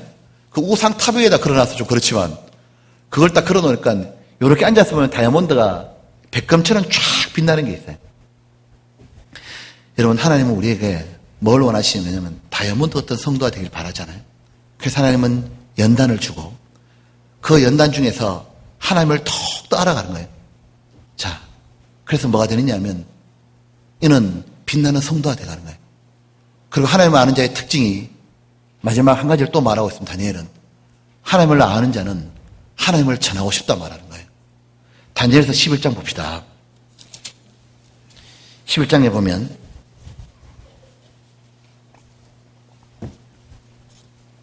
3절에 이래 말이죠. 백성 중에 지혜로운 자가 뭐랬습니까? 많은 사람을 가르칠 것이나 그들이 칼날과 불꽃과 사로잡힘과 약탈을 당하여 여러 날 동안 쇠폐하리라. 백성 중에 지혜로운 자가 하나님을 아는 이 지혜로운 사람은 많은 사람을 가르치고 싶다고. 뭘요? 하나님에 대해서 전해주고 싶은 거예요. 그리고 12장 3절입니다. 3절에 보면 이래 됐죠. 같이 봅시다. 지혜 있는 자는 궁창의 빛과 같이 빛날 것이요 많은 사람을 옳은 대로 돌아오게 한 자는 별과 같이 영원토록 비치리라. 이제 하나님을 아는 자는 뭘 하고 싶냐면 이 땅에 있으면서 하나님에 대해서 전해주고 싶은 거예요. 많은 사람은 옳은 대로 돌아오게 하고 싶은 겁니다. 여러분 옳은 데가 어디입니까? 하나님만이 옳은 분이에요. 성령만이 옳은 거고 절대적인 기준은 옳은 건 하나님밖에 없는 겁니다. 바로 많은 사람을 하나님께 돌아오고 싶은 거예요. 하나님께 돌아오는 게 뭐냐면은 전도하는 거하고 또 하나 뭐냐 다른 사람을 신앙을 바르게 세우고 싶은 겁니다. 그래서 이 옳은 대로 돌아와야 한다는 말이 전도만 하는 게 아니라 구원받은 사람 중에 연약한 사람 다시 붙잡아서 주님께로 돌아오게 하는 그것도 다 해당될 겁니다. 그래서 살아가는 인생의 목표를 뭘로 잡냐면은 참으로 하나님을 아는 사람은 자기 인생을 투자할 때를 알게 된 거예요. 내가 이 땅에 살아있는 이유가 뭐냐? 많은 사람을 옳은 대로 돌아오게 하자. 이 일을 위해서 전심전력하려고 그러는 거예요. 참으로 하나님을 알고 나면 이것이 바로 내 인생의 모든 내 시간과 물질과 재능을 모두 올인하는 다 쏟아부어도 좋을 게 뭐냐면 바로 많은 사람을 옳은 대로 돌아오게 하자. 한 사람을 구원해보자. 그리고 저 사람을 구원받은 사람을 정말 신앙 가운데 굳건히 한번 세워보자. 그 일을 위해서라면 자기의 재능, 시간, 재물 모든 것을 다 바쳐도 좋겠다. 왜요? 그는 한 가지 또 아는 게 있는 거예요. 영원토록 비치리라. 바로 영원토록 비치리라. 그래, 이 땅에서는 내가 높임을 받지 아니하리라. 이 땅에서 내가 영광을 받지 아니하리라. 그러나 내가 하나님께는 정말 내가 칭찬을 받고 싶고 주님 앞에 갔을 때는 잘했다는 말 듣고 싶다고. 그래서 가지고 있는 시간과 재물과 재능을 다른 데 사용되는 걸 아까워하는 거예요. 많은 사람은 옳은 대로 돌아오게 하는데 이 일을 위해서 인생을 한번 다 그렇게 살 수 있으면 얼마나 좋을까? 바로 그것이 구원받는 사람의 특징인 겁니다. 하나님은 그것을 우리가 구원받고 난 다음에 신앙이 자라가는 가운데 계속 그것이 맞다는 걸 우리에게 알려주실 거예요. 보면 이 참으로 구원을 받은 사람, 하나님을 아는 자는 그 자는 지식도 새로워졌고 그 자는 이제 살아가는 방식이 다릅니다. 그는 강합니다. 그는 역경 속에도 하나님을 의지하고 살아가는 거예요. 하나님이 도와준다고 믿는 거예요. 그는 비난과 오해를 받아도 이 길이 진리다. 이것이 가장 진리된 길이고 이건 영원한 길이고 확실한 길이다. 오해받아도 가고 강한 겁니다. 그는 세상 유혹과 죄에서도 여러분 세상에 있는 사람들 있잖아요. 여러분 보셨죠? 제가 돌아가신 말에 죄송합니다. 그 어떤 권력자도 대통령의 위치에 있던 자도 돈 앞에 무너집니다. 맞잖아요. 돈 가지고 흔들어대면 권력자도 뭡니까? 다 무너졌습니다. 다 돈 받고 무너져요. 그러나 세상의 유혹과 죄에도 구원받은 사람은 강한 겁니다. 전에는 돈 없이 못 사는 사람이 이제는 뭡니까? 강해진 거예요. 돈 때문에 사는 게 아닌 거예요. 돈을 딱 잡아가지고 어떡합니까? 돈을 다른 사람 위해서 주님을 위해서 사용하는 사람이 딱 되는 거예요. 그리고 넘어져도 일어납니다. 그는 강한 겁니다. 주님이 돌아 계시기 때문에 그는 죄에 대해서 강해졌기 때문에 죄를 이기고 죄와 다투고 살아가는 겁니다. 그리고 기업과 최후 승리를 가져오게 될 거예요. 그리고 구원받은 사람은 용병을 발휘합니다. 뭐냐면 그 누구도 마귀한테 못 붙어보는 거예요. 근데 마귀하고 붙자고 일어나는 겁니다. 여러분 지금 이 하나님 말했거든요. 아가서 하나 봅시다. 아가서 요만 봅시다. 아가서 6장에 이런 말 있죠. 구원받은 사람은 여잔데 아가서 여잔데 군대라 말하는 겁니다. 아가서 6장에 보면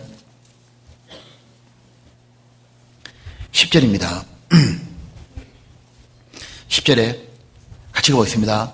아침 빛같이 뚜렷하고 달같이 아름답고 해같이 맑고 기치를 버린 군대같이 어미한 여자가 누구인가? 보면은 이 여자가 구원받은 사람이고 좀 더 정확하게 말하면 교회입니다. 근데 구원받은 사람이 모여있는 교회의 특징이 뭐냐면 아침빛처럼 뚜렷하다는 거예요. 보면은 완전히 뚜렷하게 보입니다.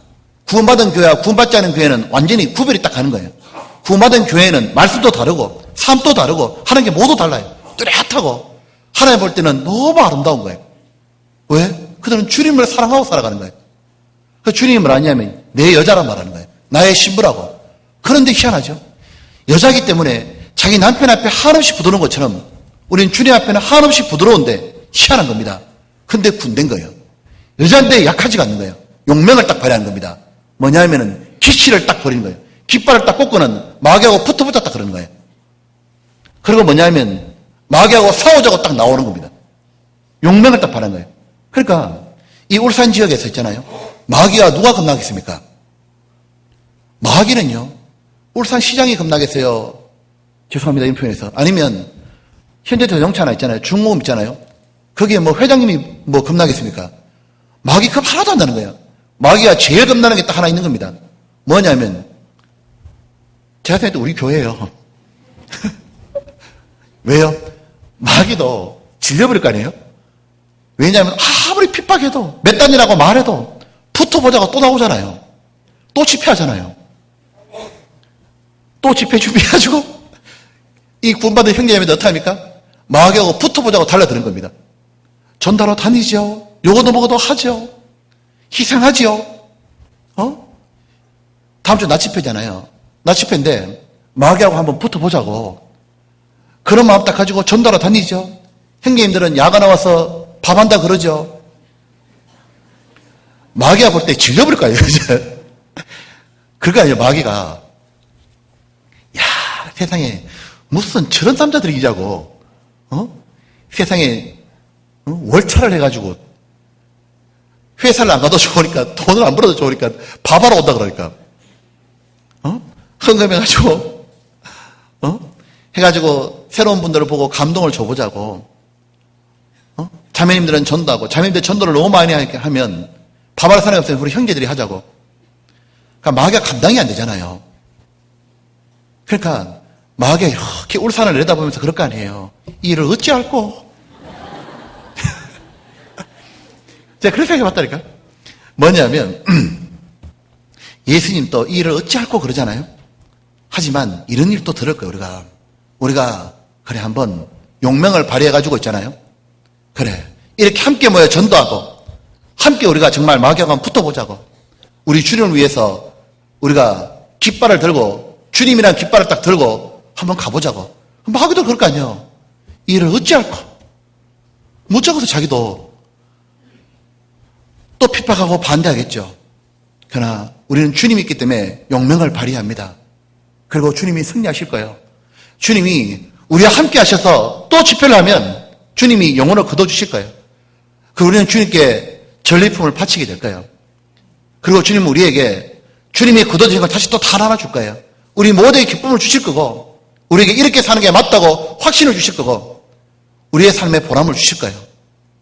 강하고 용맹을 발휘하고 주님을 아는 자는 희한하죠. 주님이란 말만 들어도 그 앞에는 주님이 말한다면 됐습니다. 무릎 꿇는 거예요. 그리고 주님을 드러내기를 원할 거예요. 주님이 드러나면 주님에 대해서 얘기하면 그렇게 좋은 거예요.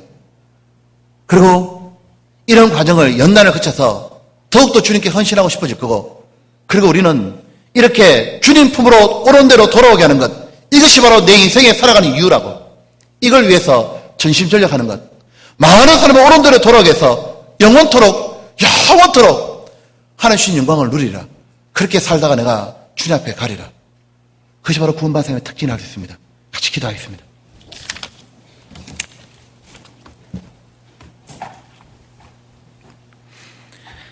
아버지 하나님 고맙습니다. 하나님을 알게 해주신 것 얼마나 고마운지 모르겠습니다. 하나님을 알지 못했을 때 구원을 받지 못했을 때 우리들의 살아갔던 삶은 진정한 삶이라 할 수 없었습니다. 이제는 주님을 알고 이제는 우리가 주님을 사랑할 수 있고 주님이 말씀하시면은 들어드리고 싶고 그리고 또한 주님이 우리 안에 계시기에 저희들이 강하고 용맹을 발휘할 수 있는 줄 압니다. 주님 저희들 내일부터 또 주님 우리가 집회를 하게 됩니다. 우리 주님 정말 고맙습니다. 주님 우리 같은 사람들을 파트너로 불러주셔서 주님의 그 위대한 이름을 드러내게 주심을 진심으로 감사합니다. 세상에 얼마나 우리보다 똑똑하고 얼마나 가진 것이 많고 얼마나 착한 사람도 많고 그 많고 많은 사람을 주님이 불러서 역사하는 것이 아니라 우리처럼 보잘것없는 저희들을 불러서 주님이 우리를 파트너로 불러주셔서 주님의 전쟁을 치르는데 사용해 주심을 감사합니다. 주님 저희들 일주일간 이 집회 준비하는 나 집회 주님 주께서 승리를 거둬 주옵소서. 주님이 악한 자 마귀를 주님이 친히 밟아 주옵소서. 주님 우리가 데려오려는 이 영혼들이 주님 말씀 앞에 나오도록 악한 자 마귀가 방해하는 마음을 주님이 밟으셔서 우리가 확정했던 영혼들이 나올 수 있도록 주님 붙잡아 주시고 주님 우리 일주간 집회할 때 주님 친히 우리들과 함께 계셔서 말씀이 전해질 때마다 그들의 마음을 주님께서 변화시켜 주십시오. 주님 우리가 주님을 의지하고 용감히 행하려고 합니다. 이는 주님이 우리의 대적을 밟으실 분이심을 알기 때문입니다. 주님 우리 힘으로 도저히 그 영혼을 바꿀 수 없어서 마귀에 눌린 그 영혼을 주님이 밟아 주옵소서. 주님이 악한 자 마귀를 밟아버리고 그리고 주님이 승리하셔서 주님께서 영광을 얻으시고 주님 함께 참여했던 우리들에게 영광을 허락해 주옵소서. 그리고 우리들에게 기쁨을 주시고 이렇게 살아가는 것, 이것이 참된 삶임을 주님 우리들에게 더욱더 내려주옵소서.